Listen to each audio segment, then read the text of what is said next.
Clinical trials, देखिए clinical trials जो होते हैं वो ह्यूमंस में होते हैं, ये ध्यान रखना है ना। तो पहले क्या करते हैं, प्री क्लिनिकल स्टडीज़ करते हैं, वो एनिमल्स में होती हैं, और क्लिनिकल ट्रायल्स जो होते हैं वो ह्यूमन बींग्स में होते हैं। ओके, तो इसके डिफरेंट डिफरेंट फेजेस होती है, तो उसी पे बस क्वेश्चन बन जाता है बेसिक सा, है ना। देखिए इसमें आपकी है जो फेज़ होती है, फेज़ 1 2 3 4, है ना, 4 फेज़ होती है। एक आपकी फेज़ 0 भी होती है। फेज़ 0, देखिए फेज़ 0 आपकी क्या होती है, ये ह्यूमन माइक्रो डोजिंग स्टडी होती है। इसमें बिल्कुल माइक्रो डोज, जो आपकी सब थेरेप्यूटिक डोज होती है ना, मतलब थेरेप्यूटिक डोज पे ही हमारा जो होता है ड्रग एक्शन शो करती है, लेकिन जो सब थेरेप्यूटिक डोज होती है वो इसमें देते हैं, मतलब बहुत ही कम डोज, मतलब जो भी आपको ह्यूमन बींग्स में डोज देनी थी उसका आपने 100th पार्ट दिया, 100th पार्ट, है ना। बहुत ही माइक्रो डोज देते हैं। और क्यों देते हैं, मतलब इसमें ना क्या चेक करना होता है कि भाई जैसे आप कोई ड्रग डेवलप करने जा रहे हो, तो कह रहे हैं कि जिस ऑर्गन पे वो ड्रग काम करने वहाँ पर वो जा भी रही नहीं जा रही। जैसे लीवर के लिए आपने कोई ड्रग बनाई तो वो लीवर पे जा भी रही नहीं जा रही।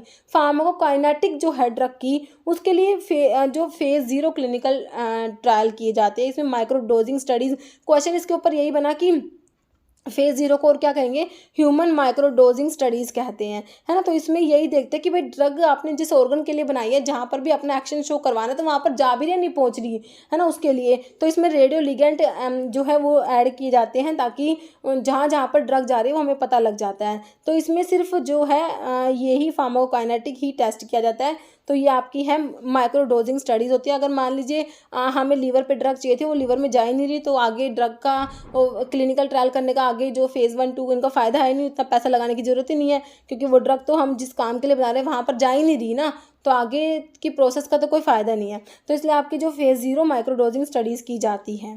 ओके, तो आपके जो है फेज़ जो 1 होता है ना, फेज़ 1 से पहले अब देखिए आपने कोई भी ड्रग आप बनाने जा रहे हो, तो पहले तो क्या होता है, जो आपकी लाइसेंसिंग अथॉरिटी है, जैसे इंडिया में हमारा है CDC, central drug standard control organisation, है ना, CDSCO, है ना। तो वहाँ पर जो होता है हमें एप्लीकेशन देनी पड़ती है कि भाई हम जो ये ड्रग है ना, तो इसके ऊपर क्लिनिकल ट्रायल कर ले, उसके लिए पहले परमिशन भी तो लेनी पड़ती है ना। तो IND, इन्वेस्टिगेशनल न्यू ड्रग जो है, ये फाइल करना पड़ता है IND फेज़ 1 से पहले।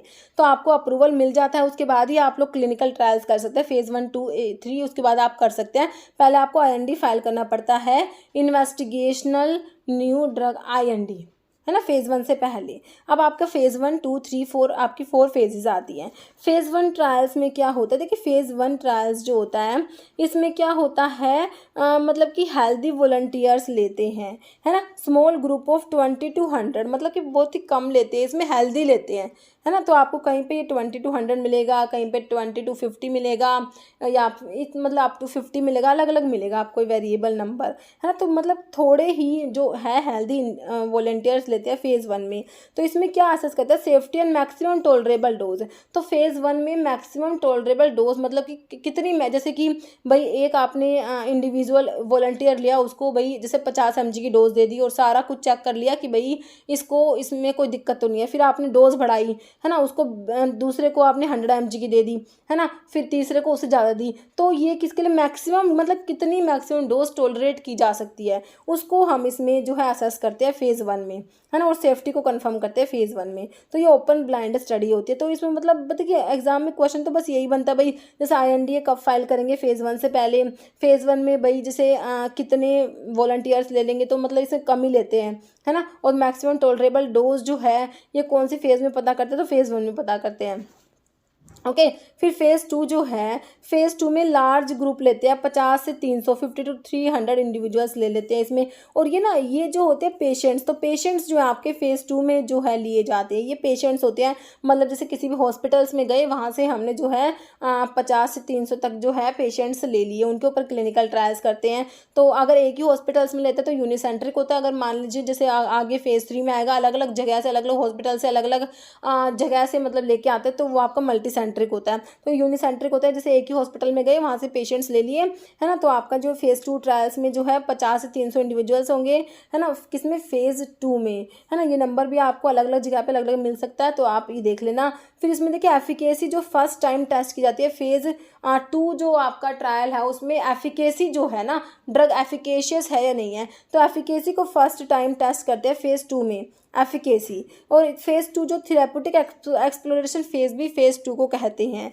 और ये डोज रेंजिंग स्टडीज़ भी फेज़ 2 में की जाती है और इसमें सिंगल ब्लाइंड स्टडीज़ होती है फेज़ 2 में। तो ये सारी बातें फेज़ 2 के बारे में याद रखनी है। डोज रेंजिंग स्टडीज़ कौन सी है? फेज़ 2। थेरेप्यूटिक एक्सप्लोरेशन फेज़ भी phase 2। Efficacy first time check करते हैं फेज़ 2 में, है ना, सिंगल ब्लाइंड है फेज़ 2। ओके, फिर आपकी एक आती है फेज़ 3। फेज़ 3 में क्या होता है? ये मल्टी सेंट्रिक ट्रायल, मतलब कि अलग अलग हॉस्पिटल से जो है इसमें पेशेंट्स लेके आए हैं। कह रहे मल्टी सेंट्रिक ट्रायल्स और लार्ज पेशेंट ग्रुप, इसमें बहुत सारे पेशेंट्स होते हैं, मतलब कि सेवरल था, देखिए 300 से 3000 तक पेशेंट्स है और मोर डिपेंडिंग अपॉन द डिजीज या मेडिकल कंडीशन, इससे भी ज़्यादा हो सकते हैं। तो ये देखिए थेरेप्यूटिक कन्फर्मेशन, देखिए एफिकेसी फर्स्ट टाइम तो हमने फेज़ 2 में चेक करी और एफिकेसी को कन्फर्म करेगा फेज़ 3 में, हमारी एफिकेसी कन्फर्म हो जाएगी।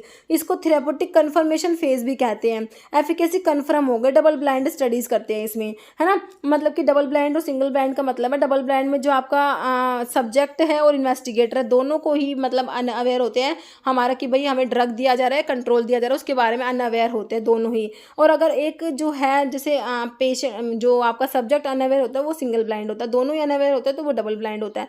ओके, तो फेज़ 3 में क्या है? ये एफिकेसी जो है कन्फर्म होती है, इसमें कन्फर्म होता है एफिकेसी फेज़ 3 में। तो थेरेप्यूटिक कन्फर्मेशन फेज़ है, तो ऐसे ही पूछ लेंगे थेरेप्यूटिक कन्फर्मेशन फेज़ कौन सा है, थेरेप्यूटिक एक्सप्लोरेशन फेज़ कौन सा है ना। तो इस टाइप से ही क्वेश्चन बनते हैं हमारे। एफिकेसी को फर्स्ट टाइम किस में चेक किया और एफिकेसी कन्फर्म कौन सी फेज़ में हुई? ओके, ये हो गया। अब आपकी एफिकेसी कन्फर्म हो गई, भाई आपकी जो ड्रग है एफिकेशियस है, आपको कन्फर्म हो गया ना। तो अब जो है, अब देखो फेज़ 3 हो गया हमारा कि भाई हमने कंफर्म कर लिया एफिकेशियस हमारी ड्रग। आप क्या करेंगे? दोबारा से लाइसेंसिंग अथॉरिटी के पास में क्या करेंगे? न्यू ड्रग अप्रूवल के लिए फाइल करेंगे।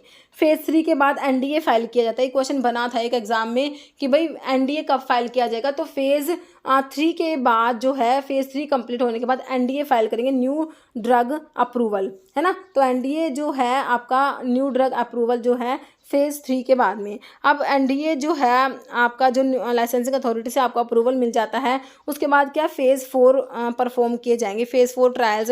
तो फेज़ 4 को पोस्ट मार्केटिंग सर्वेलियंस भी कहते हैं, मतलब कि ड्रग आपकी अप्रूव होगी, मार्केट में आ गई, उसके बाद आपने उसके ऊपर ट्रायल चल रहे हैं। पोस्ट मार्केटिंग सर्वेलियंस मतलब मार्केट में आ चुकी है ड्रग, हाँ, तो उसके बाद आपके जो ट्रायल्स हो रहे हैं इस पर फेज़ 4 ट्रायल्स बोलेंगे ना, पोस्ट मार्केटिंग सर्वेलियंस, है ना। तो इसमें इसका एम क्या होता है कि भाई ड्रग का कोई भी रेयर साइड इफेक्ट है, मतलब कि बहुत ही, मतलब हज़ारों में से एक साइड इफेक्ट देखने को मिल रहा है, वो तो जब ही दिखेगा जब आप बहुत ही ज़्यादा, मतलब कि बहुत ही बड़ी पॉपुलेशन उस ड्रग को लेगी, है ना, तो वो रेयर साइड इफेक्ट देखने को मिलेगा। या फिर long term side effect of drug के लिए आपको फेज़ 4 में ही ये सब देखने को मिलेगा। तो पोस्ट मार्केटिंग सर्वेलियंस फेज़ 4, और कहते हैं ethical clearance is not required in which phase, तो फेज़ 4 में इथिकल क्लियरेंस रिक्वायर्ड नहीं होती, है ना। और फेज़ 4 का एम है आपका क्या? To know the rare side effect of the drug या फिर long term side effect of the drug, है ना। तो ये आपका हो गया किसके बारे में? थोड़ा सा क्लिनिकल ट्रायल्स के बारे में, है ना। अब थोड़े से देखिए इसमें मैंने वन लाइनर्स के लिखे हुए, देखिए ethical clearance is not required, कह रहे इथिकल क्लियरेंस रिक्वायर्ड नहीं है, कौन सी फेज़ में? तो फेज़ 4 में जो आपका है पोस्ट मार्केटिंग सर्वेलियंस होता है उसमें ethical clearance is not required. Post marketing surveillance phase 4 होता है। एफिकेसी को फर्स्ट टाइम चेक करा कौन सी फेज़ में? फेज़ नंबर 2 में चेक करा था फर्स्ट टाइम, और एफिकेसी कंफर्म हुई थी हमारी फेज़ 3 में, है ना। फेज़ 3 के बाद हमने एनडीए फाइल करा, अप्रूवल मिला, तो फेज़ 4 पोस्ट मार्केटिंग सर्वेलियंस आया। ओके, और माइक्रो डोजिंग स्टडीज़ हमारी फेज़ 0 थी, है ना, जिसमें हमने क्या करा? सब थेरेप्यूटिक डोज दी थी, उसमें कोई भी एफिकेसी या सेफ्टी को उसमें चेक नहीं करते, सिर्फ भाई ड्रग जो है कहाँ पर जा रहे, फार्माकोकाइनेटिक जो है वो देखते हैं उसमें माइक्रो डोजिंग में, है ना। और क्लिनिकल ट्रायल्स हमें पता है ह्यूमंस में करते हैं, प्री क्लिनिकल स्टडीज़ जो होती है वो एनिमल्स में होती है ना, ये हमें पता है। फिर एक क्वेश्चन इसमें लिखा हुआ है, correct, trial is so planned that the participant is not aware whether he belongs to study group और कंट्रोल ग्रुप। कह रहे हैं ऐसा ट्रायल जिसमें कह रहे हैं पार्टिसिपेंट जो हमारा है, सब्जेक्ट जो है, इज़ नॉट अवेयर वेदर वो बिलोंग करता है स्टडी ग्रुप या कंट्रोल ग्रुप। सिर्फ जो आपका पार्टिसिपेंट मतलब सब्जेक्ट ही अनअवेयर है, इन्वेस्टिगेटर अनअवेयर का नहीं लिखा हुआ, ओनली सब्जेक्ट अनअवेयर है, तो ये सिंगल ब्लाइंड हो गया। अगर दोनों पार्टिसिपेंट मतलब सब्जेक्ट और इन्वेस्टिगेटर दोनों अनअवेयर होते हैं तो वो डबल ब्लाइंड होता है, तो ये तो आपका सिंगल ब्लाइंड में आ गया, है ना। तो ऑप्शन जो है आपका 2 हो जाएगा, सिंगल ब्लाइंड ट्रायल हो जाएगा। ओके, तो देखिए ये हमारा क्लिनिकल ट्रायल्स के बारे में हो गया।